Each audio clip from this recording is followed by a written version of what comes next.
গ্রীষ্মের দুপুরবেলায় পড়ছে ভাই, পানিটা অনেক ঠান্ডা। হাই, এখন আমি অবস্থান করছি আমার বাসার সামনে। আর এখন আমি বের হচ্ছি রায়টাতে যাওয়ার জন্য, যেটা ভেড়ামারাতে অবস্থিত। সেটা অ্যাকচুয়ালি পদ্মা নদীর একটা ঘাট, খুব সুন্দর জায়গা। আর আমার সাথে যাবেন নুরুজ্জামান ভাই ও আশরাফি। চলুন তাহলে যাওয়া যাক একসাথে সবাই। কুষ্টিয়া দৌলতপুর থেকে আমরা যাত্রা শুরু করি। এখান থেকে পাথরঘাটার দূরত্ব প্রায় 25 কিলোমিটার। সবুজের বুক চিরে আমরা যেতে থাকি। প্রায় 40 মিনিট যাওয়ার পর আমরা পদ্মা নদীর কাছাকাছি চলে আসি এবং আমাদের সামনে সেই পদ্মা দৃশ্যমান হয়।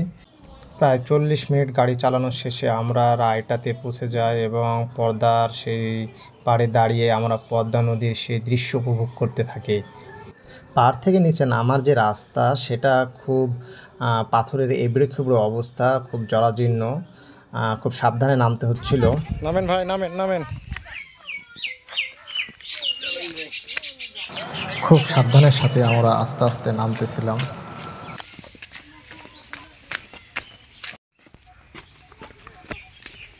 গোসল শেষ, আসার একটু করি।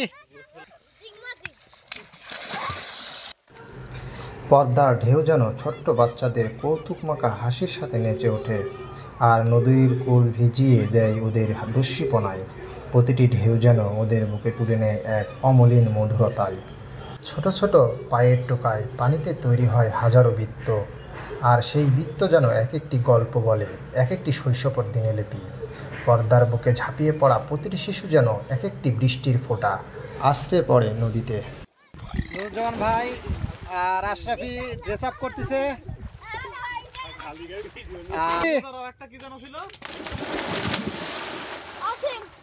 আশরাফি ভাই, ফিলিংস বলেন। মানে খুব ভালো লাগছে, পানিটা অনেক ঠান্ডা, তাই মজা আছে। তোমার নাম কি? অবুজ। অবুজ। আর তোমার নাম বুজ? সাদিকুল। সাদিকুল। তোমার নাম কি? ইয়াসিন। ইয়াসিন। তোমার নাম? আমিন। হৃদয়। হৃদয়। সবাই তুমি স্কুলে যাও? আমি যাই। শিশুরা যেন পদ্মার ঢেউয়ের সাথে বন্ধুত্ব পাতিয়ে নতুন রঙের হাসি খুঁজে পায়। ওদের লাফালাফি নদীর জলকলায় ছড়িয়ে পড়ে মুক্ত জীবনের উচ্ছ্বাস, এবং প্রাণের জলে মিশে যায় নদীর ঢেউ, আর গায়ে লেগে থাকে ভেজা হাসির রং।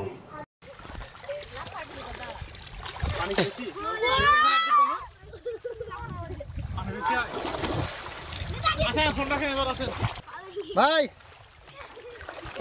এওয়ান না, আমার এই যে হাত ভাঙা ভাই, খুব আরাম লাগতেছে। ফিল কেমন বলেন? ওরে বাবা, এই মেলা পানি তো ভাই, অনেক পানি। কেমন ফিল হচ্ছে? অনেক ভালো ভাই। ও কালকে আসতে হবে আবার। এখানকার নামকরণ করা হয় এই পাথরগুলো দ্বারাই, পাথরঘাটা। এই পাথরগুলো প্রায় 100 বছরের পুরাতন বা তারও বেশি।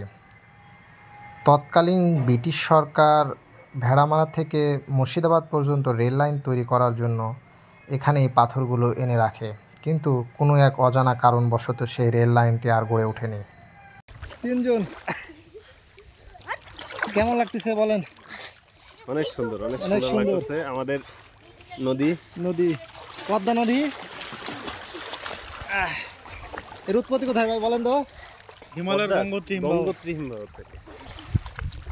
আর পতিত হয়েছে মেঘনাতে নাকি? না, হ্যাঁ, মিলিত হয়েছে মেঘনার সাথে, মিলিত হয়ে বঙ্গোপসাগরে গেছে। যমুনার সাথে মিলছে, পদ্মার সাথে, মেঘনার সাথে মিলছে। যমুনা এখানে পতিত হয়েছে পদ্মাতে, আর পদ্মাতে মেঘনাতে। মেঘনার সাথে প্রেম করে ফেলছে।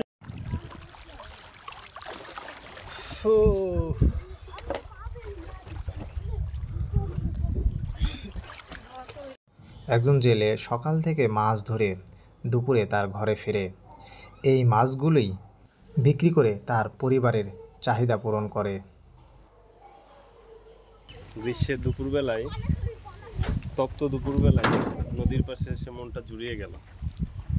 আসলাম প্রিয় মানুষগুলোর সঙ্গে, গোসল করলাম, ঘুরলাম, ফিরলাম। আসলে জীবন সম্পর্কে যদি বলতে চান, তাহলে বলতে হয় এই তো কিছু মুহূর্তের সমষ্টি হলো জীবন।